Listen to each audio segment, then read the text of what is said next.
Hello everybody, Disciple here with Overwatch Curios.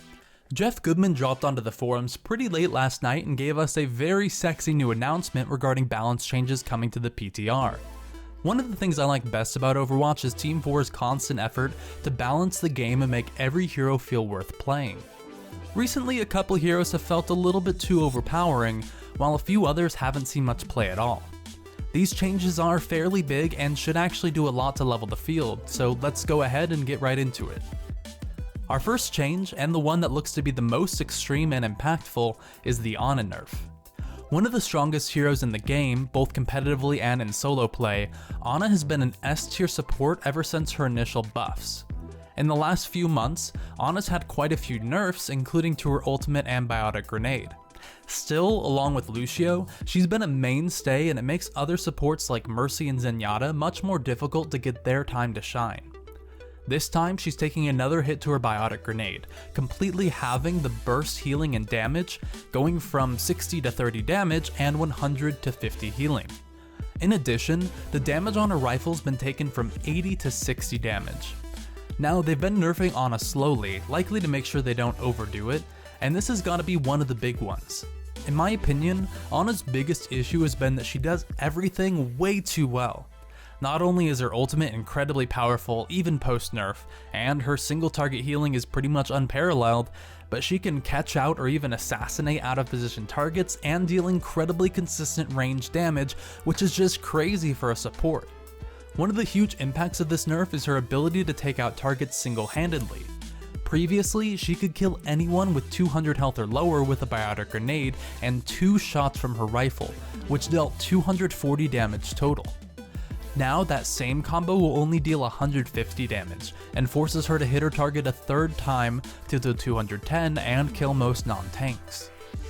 Ana's definitely quite a bit weaker now, but I really feel like overall this is a fair nerf. Although her power in a match is lower than before, her usefulness and utility remain pretty much unchanged, and all it should do is give other supports a chance to shine. With Mercy's earlier buffs and Zenyatta's buffs that we'll talk about later in this video, I think that the support playing field will be quite a bit leveled between the bottom 4, while Lucio will remain an S tier, constantly pick support. Speaking of supports, Zenyatta's getting a tiny bit of love this patch. His alternate fire, Orb of Destruction, is getting a bit of a reduced recovery time, which makes it a bit easier to use, but the real change here is that his Discord Orb can now go through barriers. This is absolutely huge in a meta where pretty much every team has a Reinhardt. Now you'll easily be able to throw it onto Reinhardt or another priority target through the shield. Additionally, with Orisa coming out, a wider cast of shield throwers means Zenyatta could be more and more useful. Honestly, Zenyatta's not a bad hero at all. He's got clear weaknesses, and also a lot of fantastic strengths, and a big reason he doesn't see play is that Ana and Lucio have been completely outshining him. Ana's nerfs mean that the support spot is a bit more flexible, meaning we could definitely see some Zenyatta popping up in the meta once these changes take effect. One of those barrier throwers herself, Orisa, is getting a nerf before even making it to live. It looks like the team is actually using the PTR to get a feel for balance, which is actually pretty interesting since they haven't done this much in the past with new heroes. Even several changes that felt obviously overpowered, like McCree, Soldier, or Bastion buffs, still made it to live, but in this case it looks like Blizzard wants to be a bit more careful about their releases. Orisa's magazine size was brought down from 200 to 150, a pretty significant nerf that reduces 25% of her firing uptime. The cost on her ultimate, Supercharger, was also increased by 15%, so you're going to be seeing it a bit less often after it makes live. If Orisa was intended to be an option to replace Reinhardt, this definitely makes it a lot tougher, but most pros and analysts agree that Orisa can't really take that position. Instead, she's a possible secondary tank, and this will mean that she won't completely overshadow the other tanks like Zarya or Roadhog when it comes to creating a team comp. I actually have no idea how strong Orisa will be when it comes to live, but at the moment she seems to actually be a little limited by her lack of mobility since she gets absolutely stomped by flankers and mobile DPS characters. I feel like this change actually makes her a bit too weak overall, but we'll see what happens once she actually gets to be played a bit more.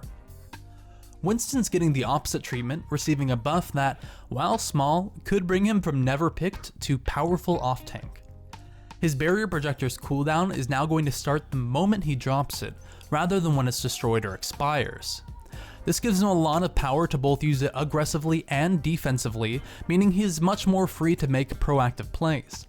Not only can he use it to defend his allies from fire, but disrupting enemy ultimates or snipers with a shield on the back line, combined with the damage from his ultimate or Tesla cannon, should make him a much more viable off tank. Recently he's had a lot of trouble being useful, especially since his damage is a bit too low to get through enemy healing, and he's not quite durable enough to stay in the back lines. Nerfs to characters like Ana should really help out his viability a lot, meaning that we could see a bit more of the monkey in 1.9. Sombra got some much needed buffs as well, which might not actually be a good thing for her considering her history. Now this sounds weird, but I'm not sure if anyone noticed, after her recent round of buffs, her win rate actually dropped from 40% to 35%. Now no one can really say the reason why, but if I had to guess, it's that very few players actually know how to play her, and so when a lot more players gave her a shot after the buff, they realized it wasn't enough to make a high skill cap hero like her accessible to the masses, and they lost. Now these changes probably won't do that either, but they should definitely be very welcome to anyone who takes the time to learn Sombra. Her translocator's cooldown has been reduced to 4 seconds from 6, which is actually a pretty insane buff that should give her some really great mobility.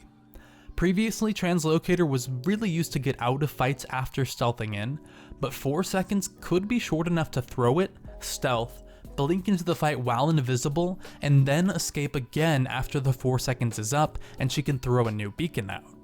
While this buff is great, the buff I've actually been waiting for is finally here. Sombra's stealth sound effects and voiceover distance is now down to 15 meters, meaning that she won't be shouting "Dispárame cabrón" across the map every time she wants to come out of stealth. This is a tool that should be incredibly useful to a skilled player, and anyone who enjoys Sombra should definitely enjoy this change. Although I doubt it'll bring her to the 50% mark across the board, this should actually make her incredibly viable even at the highest level in the hands of a Sombra expert. Now although this change happened when Orisa went live on the PTR, it's worth talking about now since it affects my favorite hero, Zarya. Zarya's got a bit of a change to her barriers, making them useless against knockbacks like Lucio and Pharah's. Now Zarya can't shield herself or an ally to safely charge over a tricky or contested section like the bridge on Li Jiang or around the well on Ilios, since she can get booped into the abyss just like everyone else. Now Zarya isn't necessarily too strong at the moment, but one purpose of this change could be to differentiate her from Orisa's power as an immovable tank.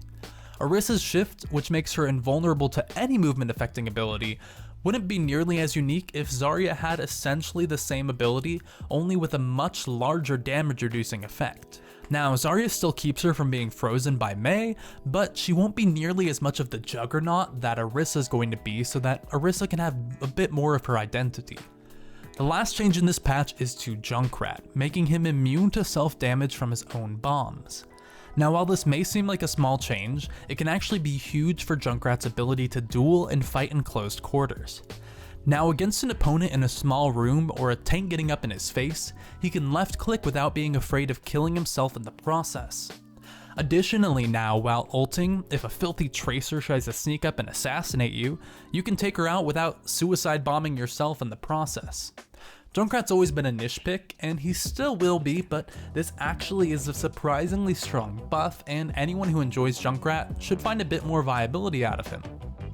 There was also a change to Bastion, but it's actually already gone live in a hotfix, and that was to take the damage reduction from 35% to 20% while he's in his sentry and tank forms. Now this actually does make him a lot weaker, and it actually makes his tank form squishier than it was before his recent rework, but Bastion definitely was a bit out of control, and I'm sure that you guys are all very excited to see him nerfed. I was excited to see how he did in competitive play, and we might not be able to see that quite so much since this nerf is impactful, but if he does become a much more balanced champion, then maybe we will just see him an average amount of the time. Well, that's it for the patch so far, but if we get any more changes, I can't wait to let you guys know about them. Now I'm curious what you guys think about the current changes, so please let me know what you're most excited about in the comments below. You guys can also tweet at me at Disciple Games or at Curios Community if you'd like to reach out, since I pretty constantly tweet and check Twitter, and I really like to connect with you guys as well. We'll be at PAX East this weekend, so we'll be sure to share our experiences there and meet up with you guys if you're there as well. Anyway, that's gonna be it for me today. Thanks so much for watching, and I'll see you guys next time. Peace.